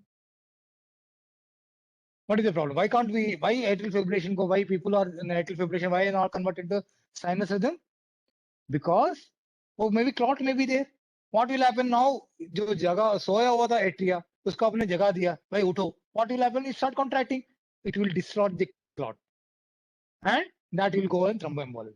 So in atrial fibrillation, we usually don't convert into a sinus rhythm because there may be a small clot. If we start effectively contracting the ventricle, it will dislodge the clot and cause a thromboembolism. If we want to convert into sinus rhythm, we have to give anticoagulation for prolonged duration, 2 to 3 weeks. Then we selectively do it so that we are ensured that कोई clot तो नहीं है. And atrial fibrillation, even if you convert into sinus rhythm, most of them they go back to atrial fibrillation. So there is no point in converting in atrial. So atrial fibrillation kahi as an ammarium kahi aata hai to don't be an excited game in atrial fibrillation hai. I can convert into sinus rhythm. You'll be happy, sir. Atrial fibrillation ko sinus rhythm mein convert kar diya. But at the same time, the medical service started will be palpating. उसका palpitation शुरू हो जाएगा because there is a risk of thromboembolism. So never convert a atrial fibrillation. That is why we should avoid amiodarone in a case of atrial fibrillation. See, amiodarone is a brahmastra. It will occur for narrow, wide, जो भी tachycardia सबके लिए काम करेगा. But what will happen if you give an atrial fibrillation? The amiodarone may cause pharmacological cardioversion. What we call as a pharmacological cardioversion. It may convert into a sinus rhythm that will distort the clot, causing a thromboembolism. So we have to very, very careful in giving a amiodarone in case of a narrow QRS complex tachycardia, especially in atrial fibrillation. Okay. See the difference? This is this. Got the concept now? Are you clear? Okay. So henceforth, if you find any mistake in the ECG, I will not allow. I will monitor it now. So fibrillation, flutter, and tachycardia. Okay. So we have got paroxysmal. So see, most of the time, the junctional tachycardia, PSVT, what you see that we can't say PSVT when the patient comes to us because we don't know whether it has existed before or not. So they are a narrow QRS complex tachycardia, and we call as paroxysmal because they occur for some time and disappear. So what is the narrow complex tachycardia? Okay.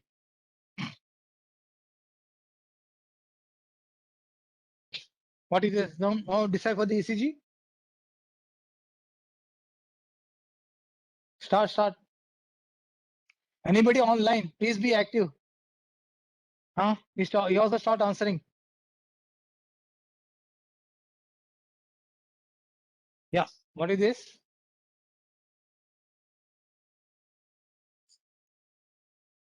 Heart rate 140 कहाँ 67 है 200 के ऊपर है 180 to 200 के पास होगा heart rate. Okay. Regular. Okay. P is दिख नहीं रहा but heart rate is 180 to 200. Narrow QRS complex tachycardia regular. That you can say. Is it a question of junctional rhythm or not? That is the only thing. So in this case, there may be some hidden P waves. So you make the drum speed to 50 millimeter per second so that you can see that the P wave kahin छुपा तो नहीं है because the heart rate is so high, P is getting submerged. समझ गए? This is called paroxysmal supraventricular tachycardia. Otherwise, you can call it paroxysmal narrow complex tachycardia. Just forget about it. Okay, but common term is supraventricular tachycardia. इसका इलाज क्या होगा? What will you do? What will you do? What will you do? PSVT patient वहां आए तो हाँ बोलो adenosine or carotid massage amiodarone नहीं दोगे ना what is your purpose narrow complex के मैंने बताया था कि narrow complex के किसको दबाना है I know. So your verapamil, diltiazem, okay, then metoprolol, they all can act, but adenosine, remember, adenosine is useful only for a regular rhythm. So in a case of atrial fibrillation with a fast ventricular rate, adenosine will not work. Remember this. So adenosine आप दे दोगे because that is also narrow. It acts on the AV node, but that will not work because see, paroxysmal supraventricular, understand the mechanism. Some ectopes arise that has blocked the normal pathway and is activated the alternate pathway. That is what we called AVRT or AVNRT. So just because one ectope has occurred from the atria that has blocked the normal conduction of the heart and the heart is bypassing the tract that is called AVRT, AVNRT. हमको reset करने के लिए एक बार उसको वो cycle को break करना है. That is why the adenosine works. Adenosine acts for a 3 seconds, just a small means उसको reset करने के लिए. Nothing else. It is what he is doing is that वो accessory pathway को बंद कर देगा impulse को so that normal generation occurs. So will it act in the atrial fibrillation? It will not because atrial fibrillation the concept is totally different. So for adenosine you have to give the heart rate has to be regular. Okay, irregular heart rate, it will not work. So that is why in the paroxysmal supraventricular tachycardia, adenosine can be given. If the adenosine not available, you give anything. That is what your carotid massage occurs. Carotid massage क्या कर रहा है? Vagus stimulation. Vagus stimulation is acting on the AV node. Okay, anything which act on the AV node will be helpful in the case of a PSVT. Are you clear? What is this? Somebody from online can answer this. Somebody who is sitting online can answer this ECG.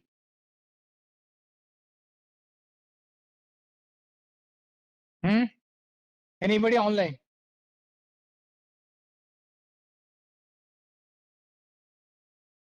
Okay. What is this?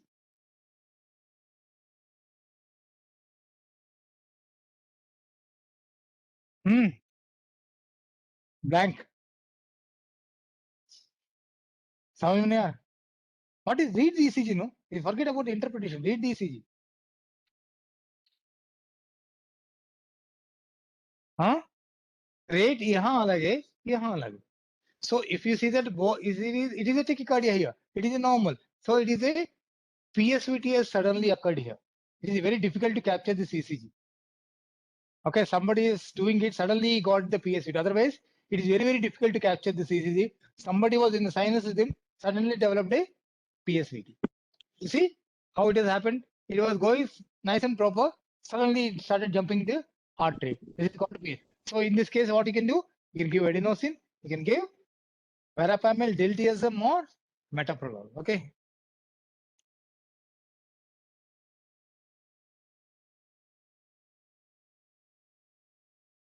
Okay. Now comes the differentiation. PSVT. So what I said, PSVT का SVT का difference क्या है? What is the basic thing? What is the difference between ventricular tachycardia and supraventricular tachycardia or a narrow QRS? First, in PSVT, there will be narrow QRS complex. The heart rates are much higher in PSVT, no? In the supraventricular tachycardia, the heart rate is 180, 200, But again, then the P waves are absent. In what happens in the case of a VT, ventricular tachycardia, it is ventricular tachycardia, the QRS complex will be wide and bizarre. So what is the definition of ventricular tachycardia? It comes to the picture. Randy, won't change. So what do you want to do in a ventricular tachycardia? What is the definition of ventricular tachycardia? One odd ectopic occurring, shall we call it the ventricular tachycardia? No. So it has to be 3 or more ventricular ectopics. 3 or more in succession. Means लगातार 3 ventricular ectopics with a rate more than 100 per minute. And that has to be wide QRS. तो क्या चाहिए आपको? 3 successive wide QRS, bizarre QRS complexes with a heart rate more than 100 is ventricular tachycardia. Are you clear with this concept? Now let's see. So we have seen that, So commonest cause of wide QRS. So remember, don't know whether it's a wide QRS, supraventricular tachycardia with aberration or something nonsense. Don't remember. As long as wide QRS complex tachycardia, it is considered to be a VT, then proved otherwise. And because whatever it may be, the treatment is the same. That is why we call it as wide QRS complex tachycardia. 3 or more consecutive PVCs in a row. 3 or more. Please remember this because I will come back to this definition again. Rate more than 100 per minute. Focus anywhere below AV node. Bundle of is तो उसी में आ जाएगा supraventricular में. No, what is this? What is this and what is this? Yes. Think over.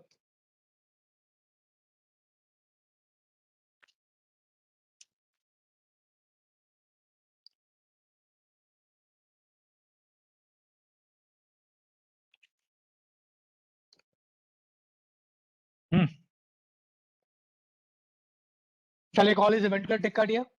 Why? Why not? What is happening here? One of the criteria is not met. What is that criteria not met? Three successive नहीं है. So although you got many ventricular ectopics, which are defined by the broad QRS complexes, but they are not in succession. Please remember this. So what is this? Can you find some pattern? Can you find some pattern, something abnormal?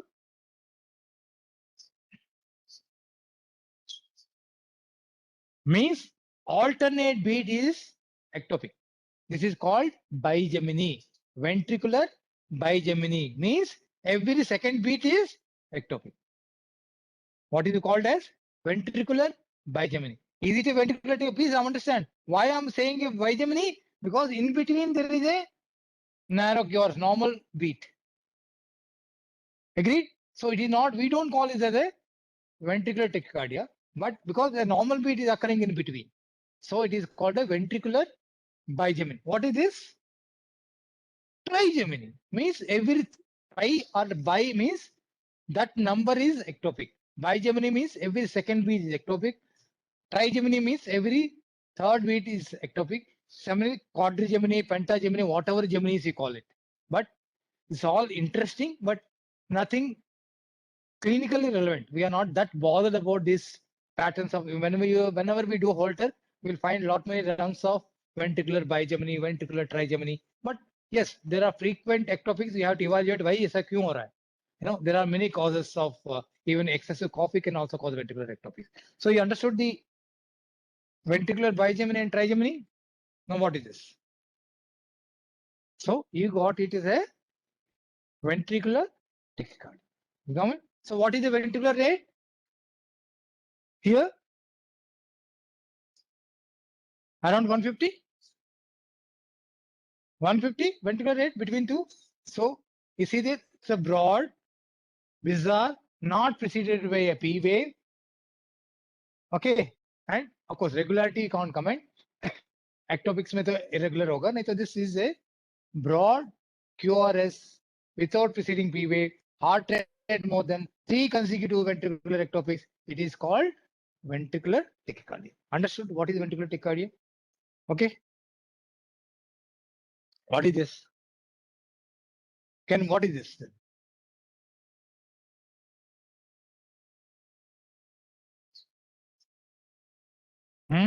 So is it ventricular tachycardia? No. Why? 3 नहीं. But is it simply a ventricular ectopic? 2 आ रहा है. So we call it as a ventricular, bifocal ventricular ectopics, or you can say that ventricular salvos means 2 आ रहा है.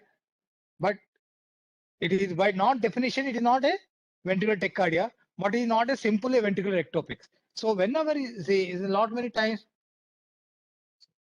Okay, we'll take 2 minutes break just to change the battery. Okay. We'll come back after 2 minutes.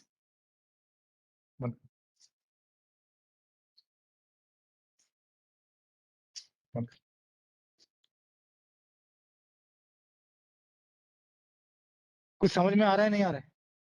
हाँ ना, बहुत ज्यादा हो गया.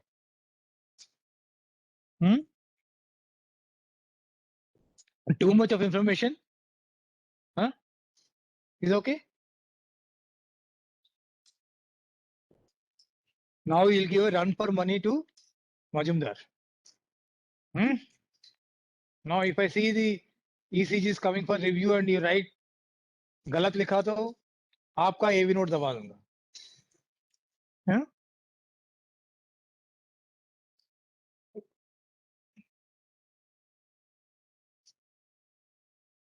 If they got any question, they can type in this time here.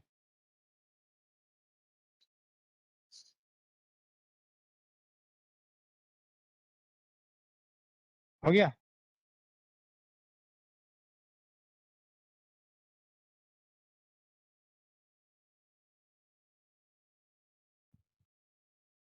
Excuse me, sir. Okay. Please. Sir, we also request if the slides, if they Yes, could be somebody shared is in the speaking. group, sir.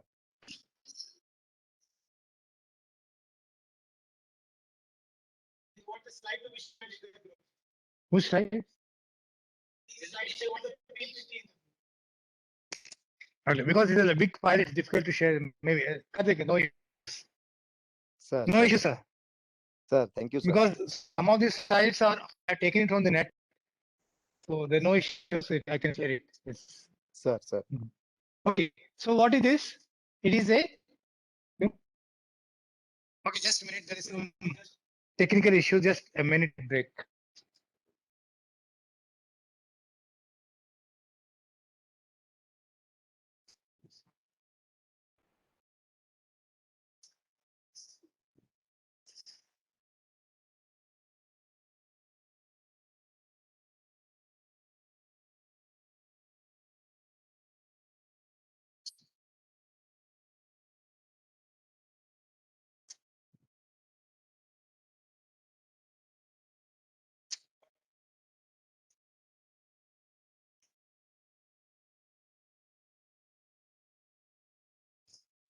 Okay. Is it okay now?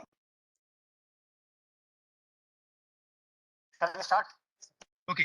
This is what ventricular salvos. Okay. This is not by definition ventricular tachycardia, but yes, you have to worry about it. Why they are occurring in succession. What is this? Okay. So if you see, there is some, other episodes of VT. This is not a sustained VT. It is not a sustained ventricular tachycardia, but there is occurring in between ventricular tachycardia, one ventricular ectopic, one some ventricular salvo. So we got all permutation combination, but this patient has to be followed because he may go to a sustained VT. Okay. So similar thing. What is there? Again, can you see the broad QRS? These are 4 complexes. We have to manage as a case of ventricular tachycardia. What is most important is that this is called what is called a sustained ventricular tachycardia. What is wrong with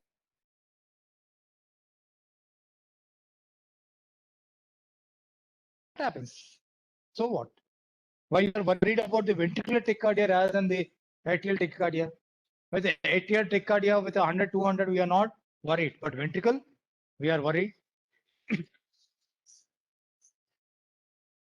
Now, first of all, you remember the ventricular get the blood supply during the diastole. And if the tachycardia is increasing it, then they don't get enough time for the ventricle to fill. And second thing is that ventricle has to, there will not be effective contraction of the ventricle to generate a cardiac output.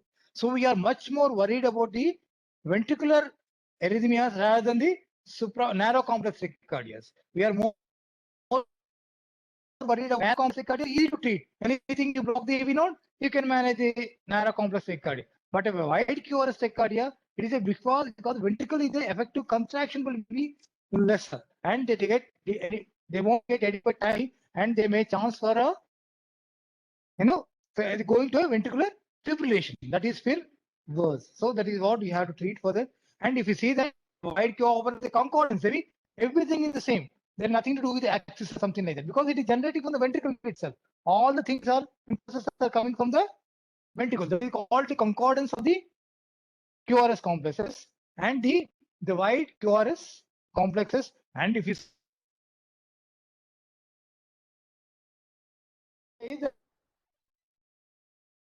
for a difference between PSVT is also something like this, but PSVT will be a narrow QRS complex. That is the only difference. Otherwise, it looks like a what is polymorphic. That is monomorphic. It's a polymorphic means different RV, LV kinds are so. But polymorphic VT is more dangerous than the VT. So SVT with vibration. So distinguish from VT from SVT with aberrancy. VT accounts for all cases of regular complex tachycardia, 95% all cause of regular. Please remember this. No component, there is no point in discussing VT. So forget about all QRS, wide QRS complexes are VT understood. Other, we are not bothered about SVT with aberrancy. Still, the management remains the same. Okay. So what happens if there is a VT is happening? What will happen to the atrial ventricle? PRO. Do you mean that PV started absent? Means oh, no. P generating. Refractory period. जब भी P आता है, it finds ventricle in contraction.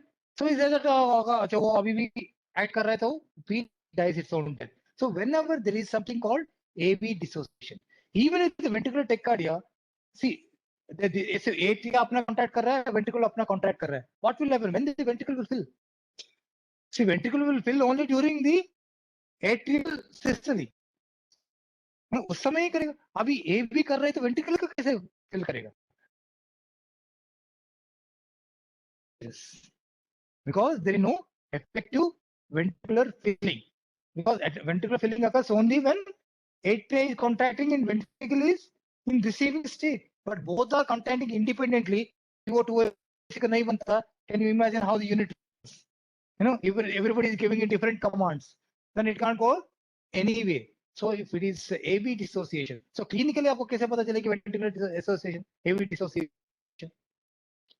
Clinically, how do you make it out whether AV dissociation is there or not? What will happen to the JVP? What will happen? If the atria contracts against a closed ventricle, क्या होगा? JVP का retrograde चला जाएगा. Atria is contracting, instead of blood going to the ventricle, it is going to the JVP. Canon AVs. This is what you canon AVs means. Acting against a closed ventricle that generates a big AVs. Dissociation can occur in the complete heart block, but VT is one of the things. Okay, canon airways, varying BP measurement beat to beat, and varying intensity of the important you MCQs also. There is a concept of fusion beats, capture beats. Dissociation, I explained AV dissociation. What a fusion beat means ventricle. Okay, there is a fusion beat. Okay, what is a fusion beat? Means what is the fusion? Fusion is that, yeah, what happens is that ventricle has got, there are two refractory periods.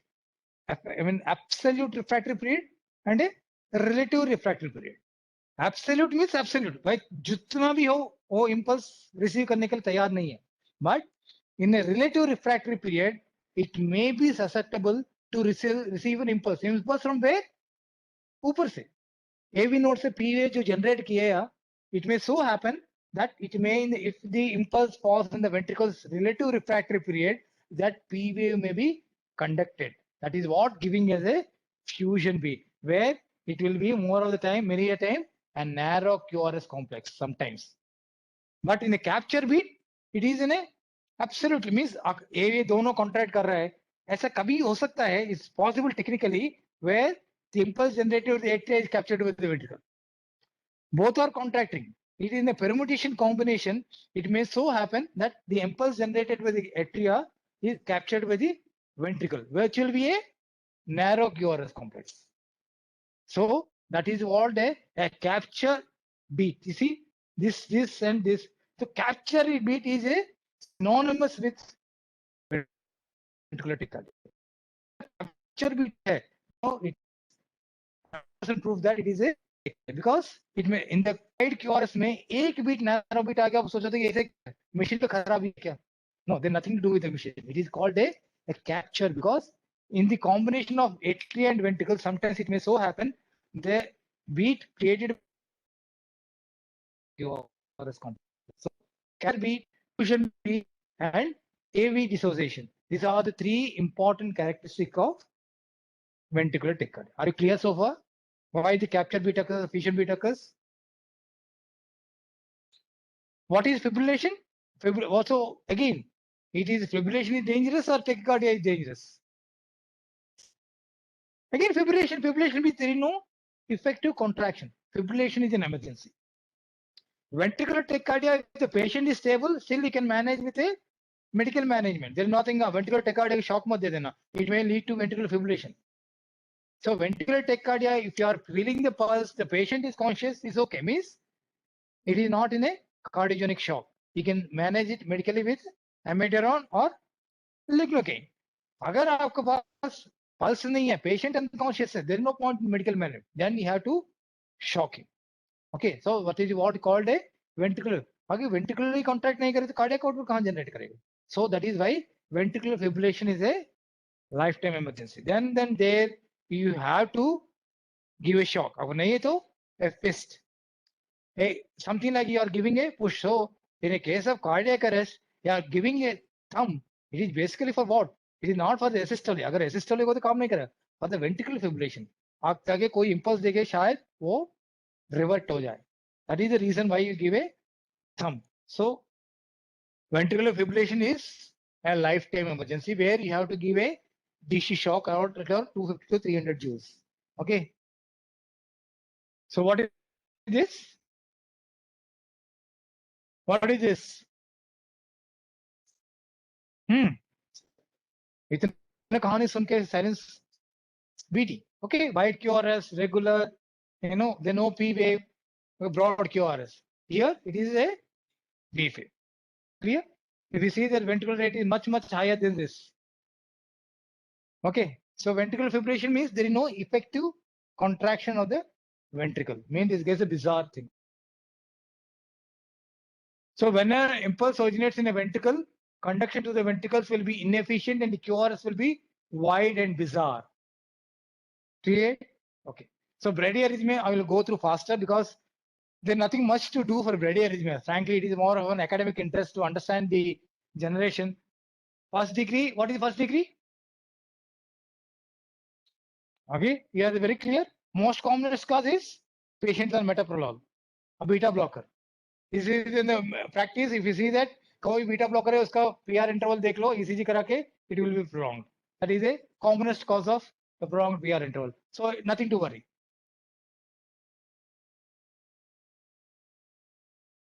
So what is this? Just see this. Read this. What is happening? Is it narrow? Yes, narrow means something to do with the above only. What is happening? All the P waves are generated conducting the impulse. No. QRS नहीं आ रहा है.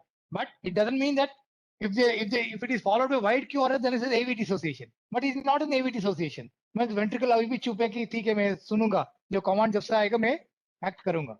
Means we see that the PR interval here is something. Here it is prolonged. Here further prolonged.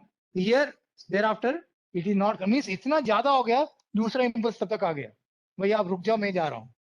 है ना इतना slow हो गया दूसरा impulse पीछे से आके वो carry करना लग गया. That is called a second degree block type 1. Type 1 means there is a sequential prolongation. Means नया शादी हुआ है. They are synchronous. Both are coming from the office regularly. Yes. नया शादी हुआ है तो they both are coming from the office at a particular time. Everything is going hunky dory. After some times the husband get delayed due to work. फिर भी acceptable. है ना आज थोड़ा सा ऑफिस में ज्यादा काम हो गया तो यार PR interval is prolonged. Fair enough भाई.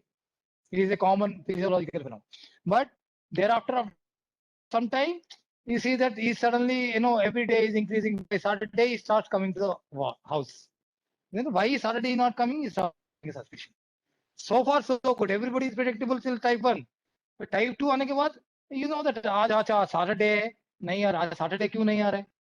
Why is a off day? But you will have suspicious of ठीक है भाई there is a pattern to it. Still you are not worried. But thereafter here it is over so that it gets carried. So there is a sequential prolonging called the type 1. Okay, next is what will happen. No, what is wrong with this in comparison to the earlier ECG? Is ECG what is happening is sequential, but here no, this is dangerous. There is no predictability.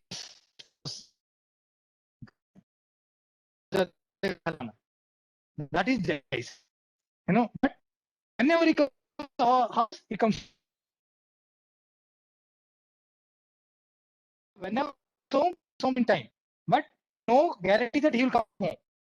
This is type 2. So you see that whenever the impulse is conducted, it is conducted. But suddenly there is no QRS. See the difference between a type 1 and type 2 में क्या है? Intermittent block, but whenever the impulse is conducted properly, but the prediction. So it is okay. Means now things are going worse. Now thereafter, what will happen? Okay, since second degree AV block may, there is a block, but whenever the impulse is conducted, it is conducted in time. Okay. Now what happens is, now both are independent. Now things has come to burst. Okay. So P is occurring simultaneously. If you see that this is the P, this is under P, this is under P, and this, if you see that P rate is constant, ventricular rate is also constant. If you see, दोनों अपने आप चल रहे हैं अपना अपना rhythm में. P wave अपना रेट पे चल रहा है एंड QRS अपने रेट पे चल रहा है. But QRS is bizarre. Why? Because ventricular is contact. It is not obeying the commands of the atria. Means SN node को वो सुन नहीं रहा है. ये अपने ventricle अपने आप conduct कर रहा है and atria अपने आप से impulse हो रहा है. This is AV dissociation. AV dissociation, again I told you, what is the problem with this? Because there is no ventricular filling. Okay, the problem with this AV dissociation is there is no ventricular filling. There may be a syncope. So most of the time they cause syncope because of low cardiac output generated because there is no ventricle contact कर रहा है, blood नहीं है इसके अंदर. Understand? Because unless it receives the blood from the ventricle, where does it get it? On the ATR, it doesn't get. So that is why it is called a complete heart block. So there is an AV dissociation proven by, that is a white QRS. Okay. Pattern पे चल रहा है. P wave rate is common as a continuous same rate. P wave rate is regular. QRS rate is regular, but there is no association. This is called AV dissociation or third degree heart block. Okay. And what do you do to increase the heart rate? Sometimes you come with a 30, 40 or peripheral number. What can you do? Basically, to increase the heart rate, no. Atropine. Okay. Sometimes atropine may aggravate the blocks. Atropine is one thing. Okay. अरे Kudian is raising, आप क्या करोगे यार? What you can do? I am asking you. Anybody else online? See, what is the side effect of salbutamol inhalation? Tachycardia करेगा, inhalation दे दो यार. What will happen if he doesn't have a bronchospasm? What will have at the most you will have tremors and heart rate increase. At least you can increase the heart rate. Okay. Derifylin also increases the heart rate, but derifylin के साथ you have to see the toxicity. Sometimes it may cause, if you give too much of derifylin, it may cause seizures. So safest is salbutamol दे दो, कुछ नहीं होगा. If it full इसको salbutamol लगा दो, you know, mass कितना बड़ा. What will have? Finally, you will have tremors and tachycardia, nothing else. So what you are going with is tremors and tachycardia. So you take the advantage and side effect of salbutamol. You can give the salbutamol to increase the heart rate. Okay.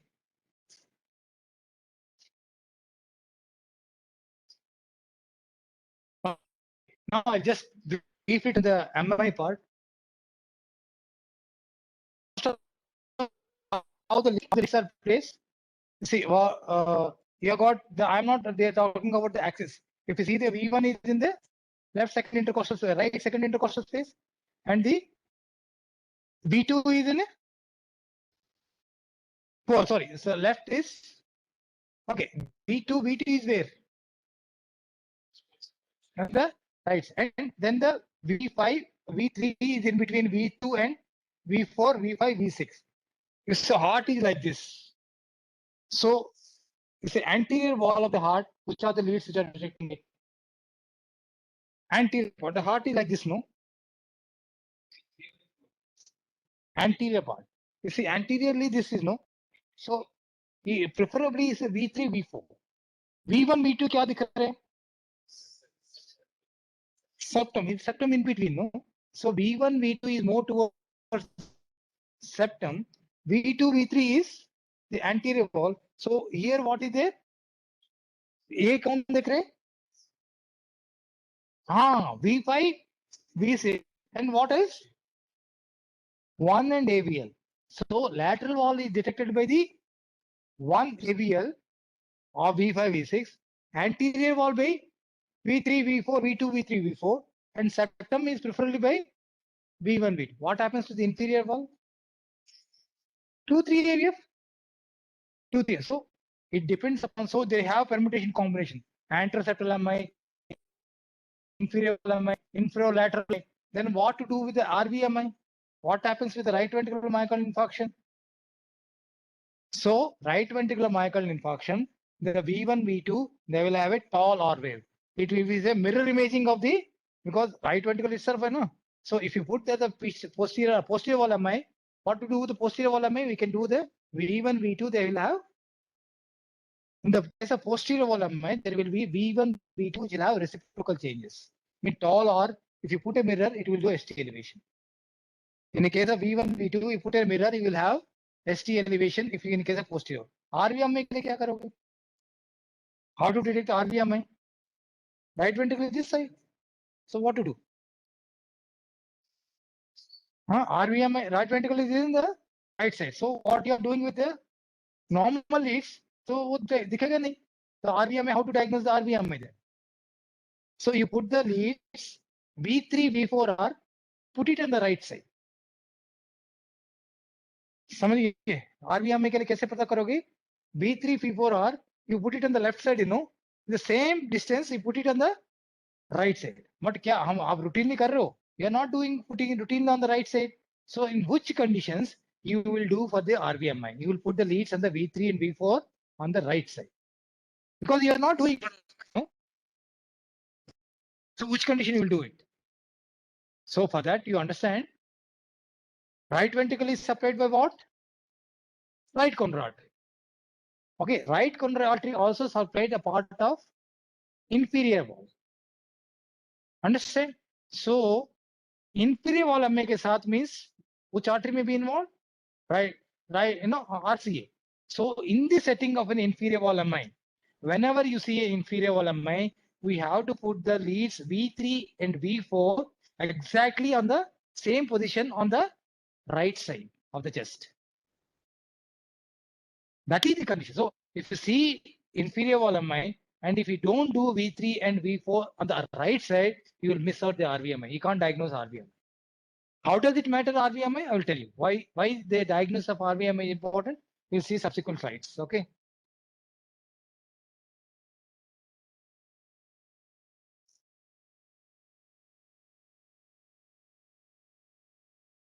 Okay, that's I told you. Inferior RMI, I told you lead 2, 3 and AVF. Okay. So where is this? Where is the problem? Anterior wall, of course, predominantly anterior wall, and maybe bit of V5 also, maybe lateral also. If you see that V2, V3, V4, V5 means maybe anterolateral MI. So it is ST. Remember, ST elevation always, you have to understand the morphology of the ST elevation. Otherwise, you may wrongly diagnose. Morphology is that there is a coving, snake hood type. You see that? This you have to remember this. This coving is very, very important. Otherwise, you will miss out. So ST elevation will always have the snake hood type. Remember this morphology. Otherwise, the ST elevation may wrongly say that MI. Okay. So this is okay. Now what is this?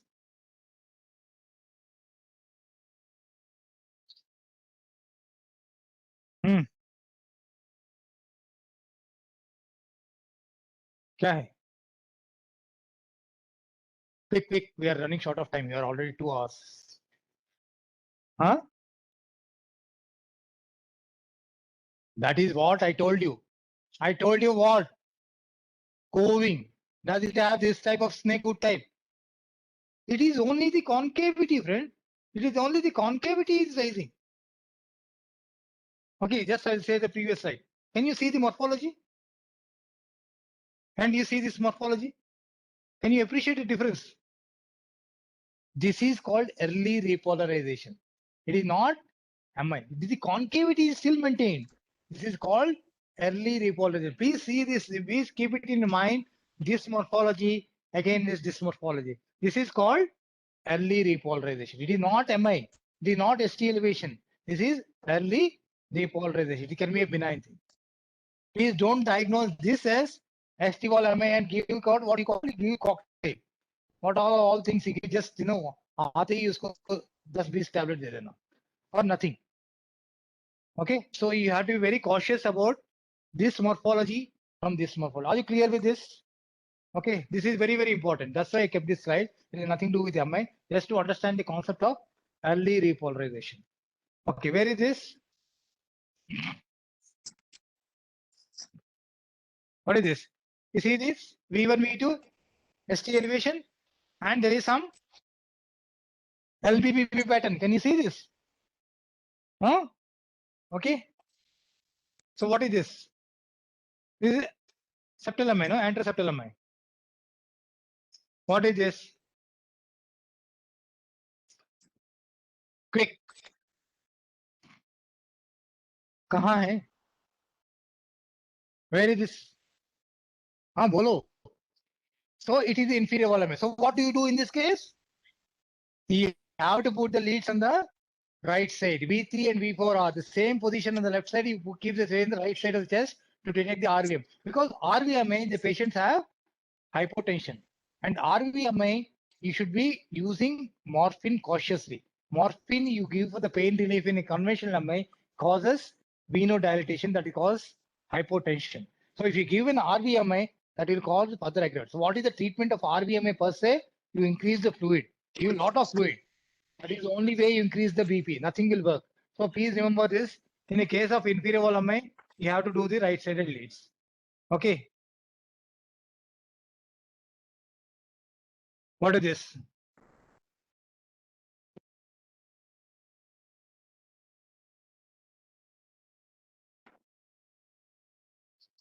What is this? Inferior. See, most of the time you find ST depression. See, if they got an ST depression, ST elevation, who is senior? ST elevation is senior. So we should ignore you can only salute the senior most. Who is the senior most? ST elevation. So don't comment on the ST depression. What is more important is ST elevation. ST elevation kahan hai? 2, 3, and here also. So anterolateral. Okay. What is the thing you see?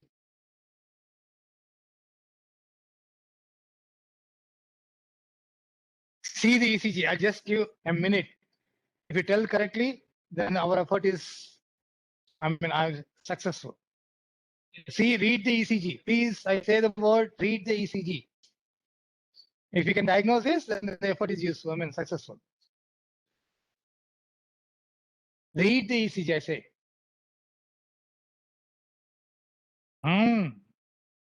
Yes. What is there? It is obvious. He has got 2, 3 AVF. I agreed. Inferior. But what is happening here? What is happening here? Now you are finger counting. Rate, rhythm, narrow, wide. That is what you have to practice. So it is a narrow QRS, irregular rhythm, P wave absent. What is there? Atrial. So it is inferior wall MI with a atrial fibrillation. Agreed? So my purpose is served. Okay. So remember, inferior wall MI, they are more prone for bradyarrhythmias, whereas anterior wall MI more prone for tachyarrhythmias. So inferior wall MI, you have to be cautious. You should be cautious in giving. You have to tell the patient, you have to tell the nursing officer, Madam, iska bradycardia ho sakta hai. Please observe it. Inferior wall MI are prone for, because it is supplied by right coronary artery. Right coronary artery also supplies the conductive system. That is why they are prone for bradyarrhythmias in the inferior wall MI setting. Okay. Any doubts? Anybody online? Anything you want to know? I'm through.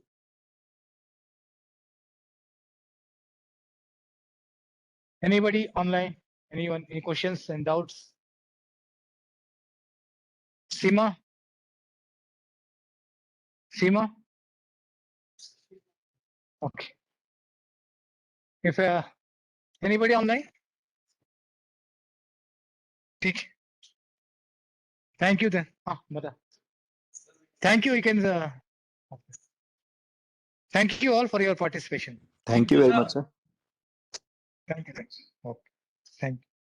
Thank you, sir. Thank you, sir. Thank Welcome, you. welcome. Sir. Okay. Welcome, welcome.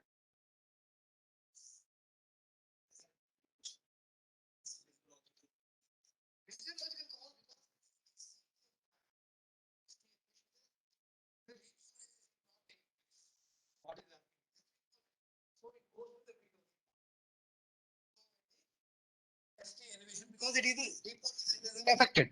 That is what caused the ST elevation. Cause is what is on.